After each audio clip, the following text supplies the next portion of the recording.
Welcome to the Explainer. Look, if you've got federal student loans, the ground beneath your feet is shifting, and I mean dramatically. The clock is officially ticking. We're going to skip the long intros today because the upcoming deadlines are urgent, the financial implications are massive, and we really need to get you totally prepared for what's about to hit. Okay, let's dive into this. 90. That is the exact number of days millions of borrowers are going to have to make a frankly critical decision about their financial future. Starting July 1, 2026, if you're currently parked in the blocked Save Plan forbearance, you'll start getting notices. And these notices give you a strict 90-day window to switch to a new repayment plan.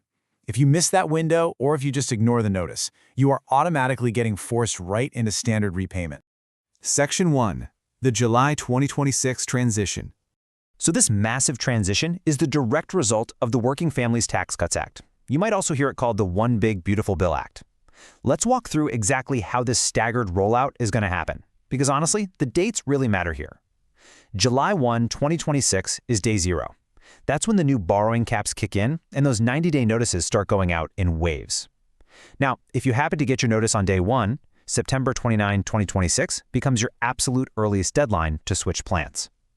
And while the old income-driven plans like Save, ICR, and Pay won't officially die until July 1, 2028, the critical window for you to take action and secure your repayment strategy opens on July 1, 2026.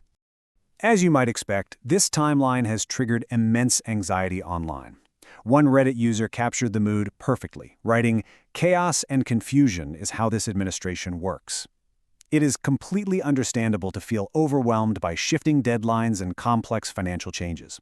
But today, our goal is to cut right through that noise. We're going to be the calm in the storm by focusing strictly on the objective facts, the math, and the exact rules of these new laws, so you know exactly where you stand. Section 2. Meet your new repayment plans. Let's move to and see how this builds. The old complex system, the one with all those multiple overlapping income-driven options, it's being completely dismantled.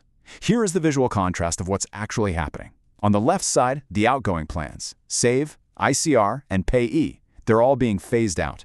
On the right side, the new reality for new borrowers entering repayment after 2026. You'll have just 2 streamlined choices, the tiered standard plan and the Repayment Assistance Plan, or RAP. That's the whole shebang. The menu has been dramatically shortened. First up, let's look at the tiered standard plan. This is going to be the only fixed payment option available for new direct loans. Instead of forcing literally everyone into a strict 10-year timeline no matter what they owe, this plan actually scales. Borrowers with balances under $25,000 get 10 years, but if your balance is over $100,000, you're given up to 25 years to repay. It's also really important to note that the absolute minimum monthly payment under this plan is locked at $50, just to ensure you're actually making progress on your debt. Section 3. Unpacking the RAP benefits. And this brilliantly illustrates what happens if you need an income-based option, because you'll likely transition to RAP. It's a pretty straightforward 3-step process. Step 1, your payment is calculated at 1% to 10% of your adjusted gross income, with a hard minimum of $10 a month. Step 2, any unpaid monthly accrued interest is entirely waived, so your balance won't just balloon out of control on you. And Step 3, which is honestly super unique, even if your payment is low, the Department of Education will match your principal reduction up to $50, actively chipping away at your core balance. But how does RAP actually stack up against the outgoing Save plan? When we put them side by side, the differences are striking. Under Save, your payments were shielded based on 225% of the federal poverty line, and forgiveness happened in 10 to 25 years. Under RAP, that income protection drops down to 150% of the poverty line, meaning you're probably going to pay a higher percentage of your income. Furthermore, forgiveness under RAP is pushed all the way out to a flat 30 years. So while RAP offers those incredible interest and principal matching benefits, it definitely demands a bit more from your monthly budget and takes longer to reach the finish line. There is, however, a very specific targeted benefit inside RAP that we absolutely need to highlight, sourced directly from the Department of Education's final rule fact sheet. Basically, RAP is designed to avoid unfairly penalizing married borrowers who file separately. Under this plan, payment amounts are prorated. That means spouses won't have their incomes effectively double-counted, preventing what used to be substantially higher inflated payments for both borrowers. Section 4. New caps on graduate loans. Now, what's really interesting about this slide is what it means for future borrowing. This new legislation completely overhauls the rules by putting strict statutory guardrails on how much students and parents can actually take out. Notice the dramatic difference in these new limits based on the specific type of degree. For standard graduate students, the annual cap is $20,500, maxing out at $100,000 total.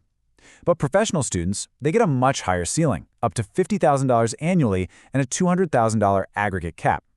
Meanwhile, Parent Plus loans, which previously allowed parents to borrow right up to the full cost of attendance, are now strictly capped at $20,000 annually and $65,000 in aggregate per dependent.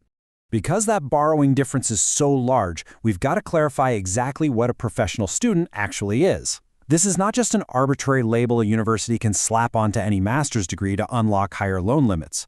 It is a strict, narrow statutory definition tied to exactly 11 core program fields, like medicine, law, and dentistry. It also requires the degree to demand at least 6 academic years of post-secondary coursework. So the crucial point is this: the era of unrestricted borrowing is ending. Effective July 1, 2026, the Grad Plus Loan Program, the exact mechanism that historically allowed graduate students to borrow basically unlimited amounts up to the full cost of attendance, is entirely eliminated for new borrowers. Except for a very narrow interim exception for students already enrolled, that financial tap is being permanently shut off. Section 5. Navigating your next steps. With all these ticking deadlines, what should you actually do? First, you need to sit down and really review the reality of your specific math. RAP might lower your monthly payment compared to the standard plan, but like we saw, over 30 years, it could cost you way more overall. You might want to look into private refinancing to see if it saves you money. Also, definitely keep in mind that any federal debt discharged or forgiven will be treated as taxable income starting January 1, 2026. Finally, we do have to note that there is a pending ongoing lawsuit filed on behalf of borrowers attempting to temporarily transfer people currently on SAVE back to the old Repay plan instead of forcing them into RAP or standard plans. We are keeping a totally neutral eye on that litigation, but honestly, you cannot rely on the courts to stop the clock. Despite all these deadlines, the resistance among borrowers is fierce. Looking again at the online communities tracking this, one user perfectly summed up the defiant, holdout mentality of a lot of folks on the SAVE plan simply posting, "I'm not fucking leaving." It really highlights the raw human emotion and the deeply stressful financial reality millions of Americans are sitting in right now as they wait for their notice to arrive.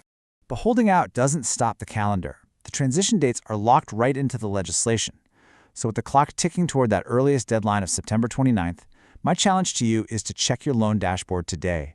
Look at your balance, calculate your expected RAP payment, and ask yourself, how will you proactively navigate this completely new reality of federal student loans before the decision is made for you?